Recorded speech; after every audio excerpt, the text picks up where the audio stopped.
Sir, national conference की सरकार को 1 साल हो चुके हैं, तो किस तरह आंकते हैं, आप मानते हैं कि सरकार ने कुछ काम किया है या नहीं? देखिए, काम तो आप लोगों के सामने है और हम लोगों के सामने है। काम किया होता तो धरातल पर काम अगर कुछ होता तो हमें दिखाई देता।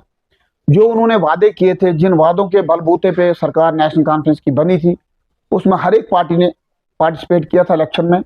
लेकिन चुनाव का रिजल्ट आने के बाद हमें लगा कि नेशनल कॉन्फ्रेंस की सरकार बनी, लेकिन जो वादे उन्होंने किए थे, जिन वादों के बलबूते पे सरकार आई थी, उन वादों में 12 सिलेंडर फ्री देने का वादा किया था। साल में 12 सिलेंडर फ्री देंगे, 1 लाख के करीब नौकरियां देंगे।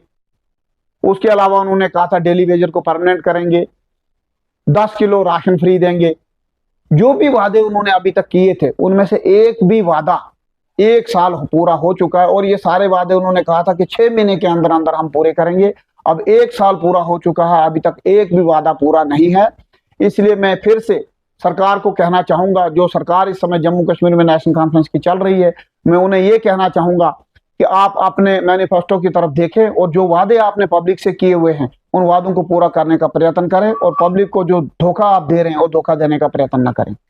सरकार का ऐसा कहना है कि उनके पास स्टेटहुड नहीं है, इतनी पावर्स नहीं है कि ये सब वादे जो उन्होंने किए वो पूरे कर पाए।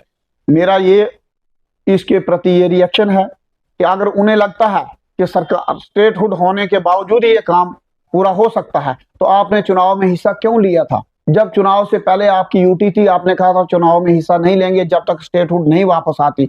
लेकिन जैसे इलेक्शन अनाउंस हुए तो आपने चुनाव में हिस्सा लिया और आपने ये वादे लोगों से किए। आपको तब भी स्टेट यूटी थी और आज भी यूटी है। यूटी के रहते आपने चुनाव लड़ा था, और जो 12 सिलेंडर देने में कहां स्टेटहुड के आड़े आ रहा है आपको? जो आपने लोगों से नौकरियां देने का वादा किया था, उसमें स्टेटहुड कहां आपको आड़े आ रहा है? जो आपने डेली वेजर को परमानेंट करने का वादा किया था, वो कहां आड़े आ रहा है?